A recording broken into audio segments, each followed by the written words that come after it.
রমজানের বুট বড়া মুড়ি মাখা এগুলোকে অনেক বেশি মিস করছিলাম, তাই সবাই মিলে প্ল্যান করে আজকে মুড়ি মাখানো হলো। সাথে হচ্ছে টঙের দোকানের চা, ঘরে বসে মালাই চা খেলাম। হ্যালো, আসসালামু আলাইকুম, সবাই কেমন আছেন? আশা করি সবাই অনেক বেশি ভালো আছেন, সাথে আমরাও ভালো আছি। রমজান মাসটাকে অনেক বেশি মিস করছি, কারণ রমজান মাসে এই সন্ধ্যার সময় সবাই একসাথে বসে খাওয়া দাওয়া করতাম, তারা ইফতার করতাম, কত ভালোই না লাগতো। তো আজকে অনেক দিন পরে সেই রমজানের ফিলটা আবার পাচ্ছি। আজকে হঠাৎ করে বড় ভাবি বললো যে বড়া বানাবে, তো সে নাকি সকালবেলা এসেই সব কিছু প্রিপারেশন করে ফেলেছিল, ডাল টাল ভিজিয়ে এখন বড়া ভাজা হচ্ছে। বলেছিল আমাকে বানাতে, কিন্তু আমার যেহেতু নিচে নামতে একটু দেরি হয়ে গিয়েছে, দেখি বড় ভাবি সব করছে। সাথে এখানে পেঁয়াজ টমেটো এগুলো কাটছে, এর মধ্যে আবার পুদিনা পাতা সুমা ভাবি কেটে দিচ্ছে। বড় ভাবি আবার জানি কোথায় চলে গিয়েছে। একান্নবর্তী পরিবারের মানেই হচ্ছে মিলেমিশে কাজ করা। যদি মিলেমিশে নাই থাকা যায়, তাহলে কি আর একান্নবর্তী পরিবার থাকবে? আমরা যারা এমনই সবাই মিলেমিশে কাজ ভাগাভাগি করি, যেন কারোর সাথে কারো ঝগড়াঝাটি না লাগে বা কথা কাটাকাটি না হয়। কেউ যেন এটা না বলতে পারে আমি বেশি কাজ করেছি, তুমি বেশি কাজ করেছো। আসলে আমাদের মধ্যে এইসব মন মানসিকতাও নাই। আচ্ছা যাই হোক, দেখেন এখানে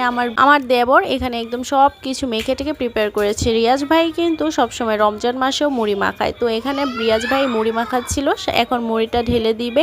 আর আমরা কিন্তু এক একজনের এক এক রকম চয়েস। এখানে আবার পুদিনা পাতা দেওয়া হবে, বাচ্চারা পুদিনা পাতা খায় না, আমি আবার ম্যাগি মশলা খাই না, তাই আমি বললাম মাখানোর পরে ম্যাগি মশলা দেওয়ার আগে আমাকে দিয়ে দিও। আমার দেবর আবার এখন ভালো করে মুড়িটা মাখাবে, এর মধ্যে এখন সরিষার তেল দিবে। আসলে এভাবে একসাথে মুড়ি মেখে খাওয়ার মজাই আলাদা।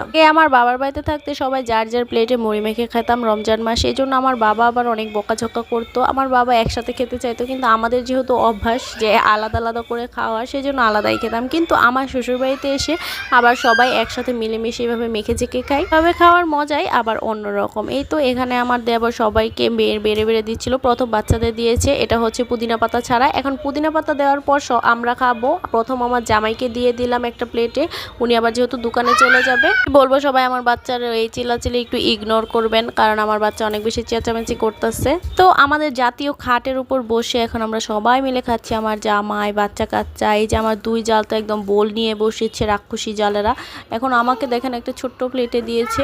আসলে আমি নিজেই প্লেটের মধ্যে নিয়েছি, কারণ ওই বড় বোলের মধ্যে ম্যাগি মশলা দিয়েছে। তারপরে বড় ভাবিকে একটা অফার দিলাম যে চলেন বাসার সামনের যে টঙের দোকানটা, এখান থেকে চা খাই। তো বড় ভাবিও রাজি হয়ে গেল। এখন আমাদের বড় ছেলেকে দিয়ে, মানে সারাপকে দিয়ে পাঠিয়েছি। সারাপ আমাদের নিচের দোকানের যে ছেলেটা, মানে কর্মচারী ছেলেটা আশিক, ওকে দিয়ে আবার পাঠাইছে যে দোকানে চা নেওয়ার জন্য। এখন আশিক ও যে চা নিতেছিল, সাদা শার্ট পরা গেঞ্জি পরা যে ছেলেটা, ওকে বললাম যে ভালো করে বড় চা বানিয়ে দিতে। এই তো চা নিয়ে আসছে। এখন আমি আর বড় ভাবি চা খাবো, একদম মালাই। বড় ভাবি ঘর ঝাড়ু দিচ্ছিল, এখন উনি ঘর ঝাড়ু দিয়ে তারপর আমার সাথে খেতে বসবে। আমি তো ভাই আগেই গরম গরম চাটা খেয়ে নেবো। আমি একটু চা খাইতেই দেখি চায়ের মধ্যে আবার একটা কিসের